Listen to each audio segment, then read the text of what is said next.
Dans chaque Coupe du Monde, il y a un pays qui entre dans le tournoi comme l'équipe la moins bien classée. Mais est-il condamné à échouer ou peut-il devenir un énorme outsider? Dans cette vidéo, nous allons voir comment l'équipe la moins bien classée par la FIFA a joué dans chaque Coupe du Monde. Ainsi, la première édition qui s'est déroulée avec un classement fut en 1994 et il y avait la Bolivie, une équipe qui était restée presque un an sans gagner. C'était la première Coupe du Monde de la Bolivie depuis plus de 40 ans. Ils avaient donc un seul objectif, au moins passer la phase de groupe. Alors, pour se préparer au tournoi, ils ont joué 8 matchs amicaux, mais la Bolivie n'en a remporté aucun. Ils sont donc arrivés à la Coupe du Monde en tant que l'équipe la moins bien classée, 43e au classement, ce qui reste bien mieux que certains autres que nous verrons plus tard. Et pour couronner le tout, leur match d'ouverture allait être contre les champions du monde en titre, l'Allemagne. La Bolivie semblait n'avoir aucune chance, mais ils ont décidé de ne pas se laisser faire facilement. Alors ils ont profité de la chaleur intense et ont réussi à contenir l'Allemagne. Mi-temps sur le score de 0-0, mais tout ça, juste pour encaisser l'un des buts les plus étranges de l'histoire. Après cela, personne d'autre n'a réussi à marquer, donc la Bolivie a été battue. Mais maintenant, ils allaient avoir leur plus grande chance de gagner contre la Corée du Sud. Mais le match s'est terminé sur un match nul. Et pour couronner le tout, le dernier match serait contre l'Espagne, qui ne leur a laissé aucune chance. 3-1. La Bolivie a été éliminée, terminant à la 21e place sur 24 équipes. Mais est-ce que chaque équipe la moins bien classée est condamnée à échouer? Allons tournoi par tournoi et classons les performances de ces équipes. Pour l'instant, la Bolivie était la meilleure jusqu'ici. Passons maintenant à la Coupe du Monde suivante, en 1998, quand lors du premier tour, l'Espagne a affronté le Nigeria, qui était 74e au classement. Donc, lorsque l'Espagne a marqué le premier but après seulement 20 minutes, il semblait que la victoire serait facile pour eux. Mais le Nigeria est entré sur le terrain avec quelque chose à prouver. Il voulait montrer que le classement était faux. Alors quelques minutes plus tard, sur un corner, est venu un coup de tête. Mais la célébration ne dura pas longtemps. Raoul est apparu pour remettre l'Espagne devant. Mais ensuite, une erreur du gardien espagnol. Un match nul semblait déjà être une victoire. Jusqu'à... 3-2. Après cela, personne d'autre n'a marqué et le Nigeria a battu l'Espagne. Puis, lors du match suivant contre la Bulgarie, ils ont donné tout ce qu'ils avaient et après seulement 25 minutes, ça s'est produit. Une combinaison rapide, un tir et but. Pendant ce temps, la Bulgarie n'a pas réussi à percer la défense. Ainsi, avec une autre victoire, le pays le moins bien classé a atteint les huitièmes de finale. Et pas seulement, ils avaient également assuré la première place du groupe.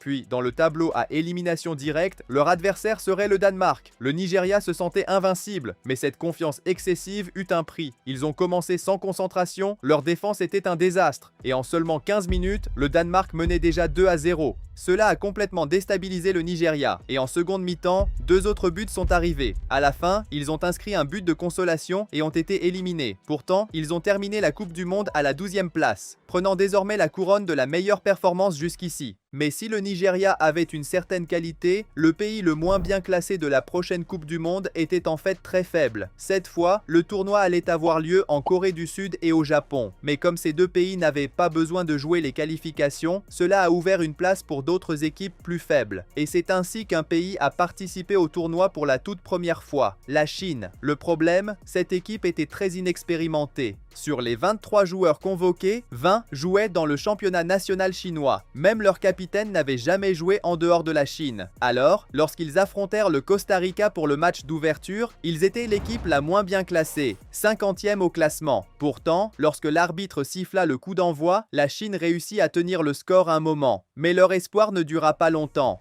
En seconde mi-temps, ils ont encaissé 2 buts. Et le pire, c'est que le Costa Rica était l'adversaire le plus faible du tournoi. Le match suivant serait contre le Brésil. L'objectif de la Chine était simplement de ne pas se faire humilier. Mais cela n'a pas marché non plus. Ils ont perdu 4-0. Maintenant, leur seule chance d'obtenir un résultat était contre la Turquie. Mais les Turcs avaient eux aussi besoin de gagner. Alors, ils ont fait 3-0. La Chine quitta le tournoi en terminant à la 31e place au classement général. La Nigeria restait en tête. Passons maintenant à la Coupe du Monde 2006. Et lors du premier tour, la Corée du Sud, classée 29e, affronta le Togo. Le Togo est un petit pays africain, plus de 3 fois plus petit que l'État américain de Floride. Pourtant, ils ont réussi à se qualifier grâce à l'attaquant Adebayor, qui a terminé meilleur buteur des qualifications africaines. Mais leur préparation pour la Coupe du Monde fut un désastre complet. Quelques mois avant le tournoi, le Togo participa à la Coupe d'Afrique des Nations et fut éliminé dès la phase phase de groupe. Le sélectionneur fut donc limogé et l'instabilité continua, car les joueurs commencèrent à protester. La raison? L'argent. On leur avait promis une prime pour la qualification à la Coupe du Monde, mais les joueurs ne l'ont jamais reçue. L'ambiance était terrible. Ainsi, lorsque le Togo fit ses débuts en Coupe du Monde, il était classé 61e. Pourtant, il semblait qu'une surprise allait arriver. Avec une frappe puissante dans le coin, le Togo ouvrit le score. Mais tout changea en seconde mi-temps. Un défenseur commit une faute, fut expulsé et sur le coup franc, la Corée du Sud égalisa. Maintenant, le Togo avait une défense affaiblie et sur une frappe de loin, ils encaissèrent un autre but,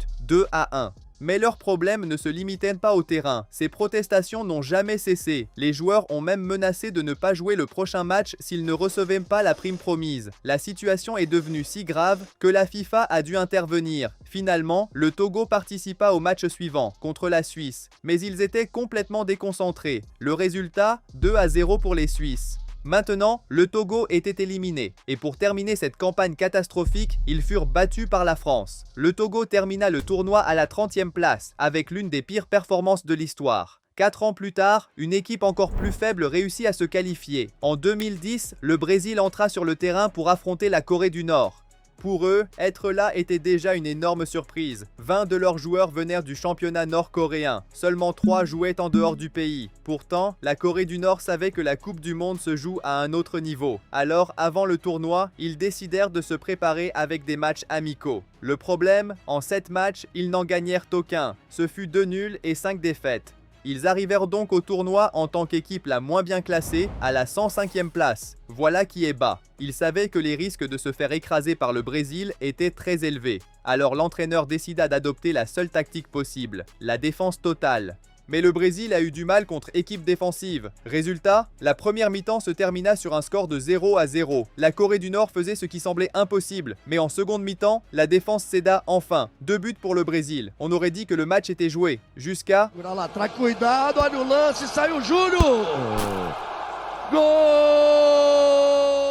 Après cela, personne d'autre ne marqua. Mais pour eux, perdre seulement 2-1 ressemblait à une victoire. Ce match leur fit croire qu'ils pouvaient affronter n'importe qui.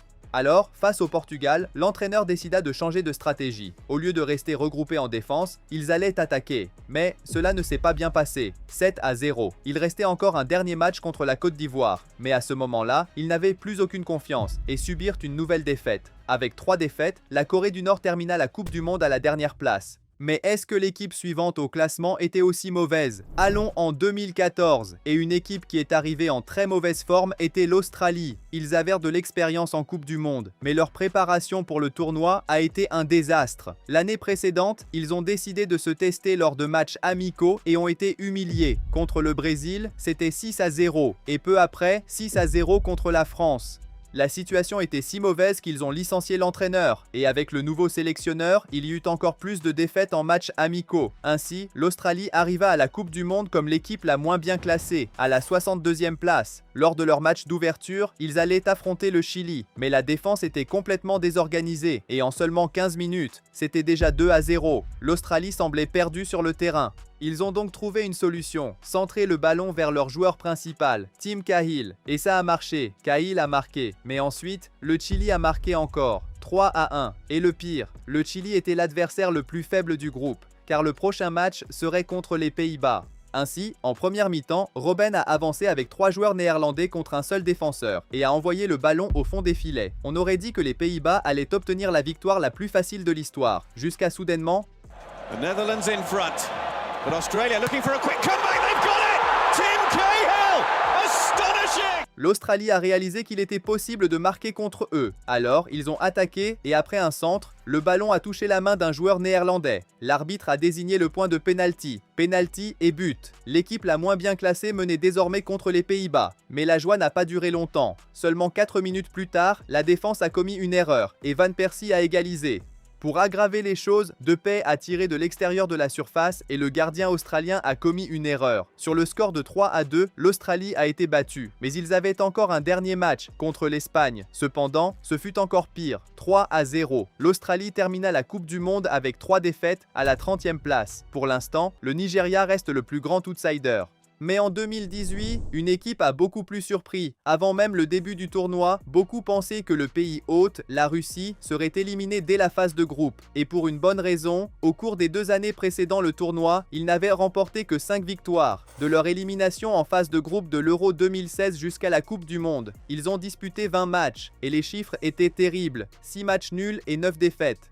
En plus de cela, en tant que pays hôte, la Russie n'avait pas besoin de jouer les qualifications. Cela signifiait moins de matchs pour gagner des points au classement. Ainsi, lorsqu'ils entrèrent sur le terrain de la Coupe du Monde, ils n'avaient pas gagné depuis 8 mois et occupaient la 70e place au classement. Mais heureusement pour la Russie, leur match d'ouverture était contre la deuxième équipe la moins bien classée, l'Arabie Saoudite. Alors la Russie a tout donné, jusqu'à ce qu'avec une tête, ils ouvrent le score, 1-0.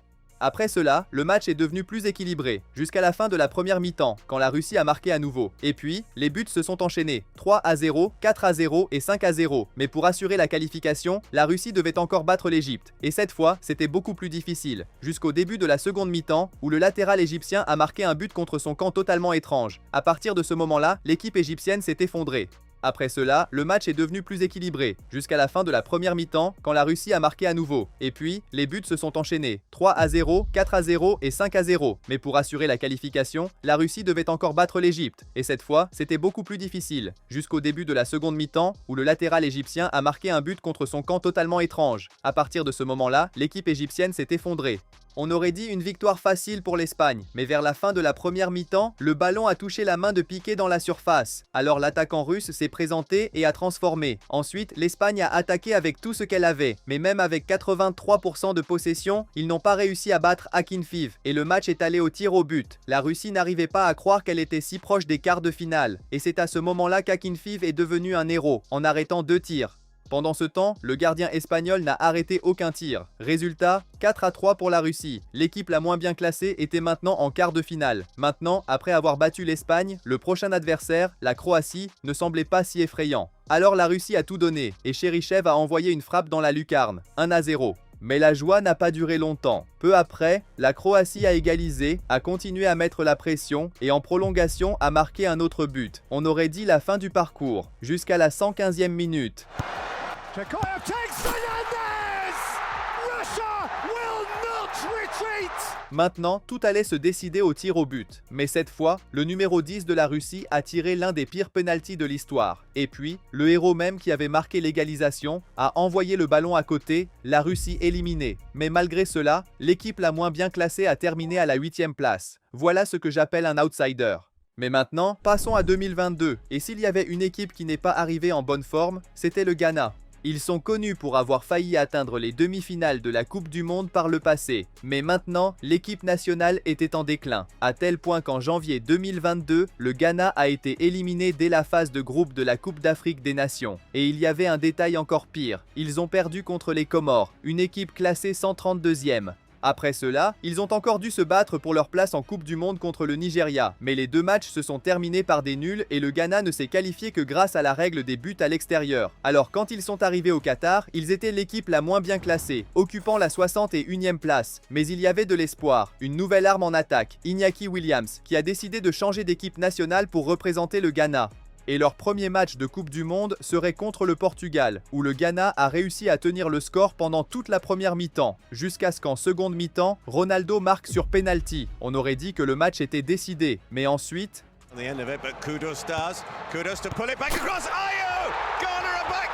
C'était déjà une énorme surprise, mais pendant que le joueur qui avait marqué était encore en train de célébrer, João Félix a marqué et Raphaël Léão en a ajouté un autre. Mais le Ghana a quand même réussi à réduire l'écart. Donc, même s'ils ont perdu, ils ont réussi à marquer 2 fois contre le Portugal. En plus de cela, lorsqu'ils ont affronté la Corée du Sud, le Ghana a gagné. Maintenant, la situation était simple. S'ils gagnaient le dernier match, ils seraient en 8e de finale. Et l'adversaire était l'Uruguay, le même pays qui les avait arrêtés en 2010. Puis, en première mi-temps, est venu le grand moment. Penalty pour le Ghana. Mais ensuite...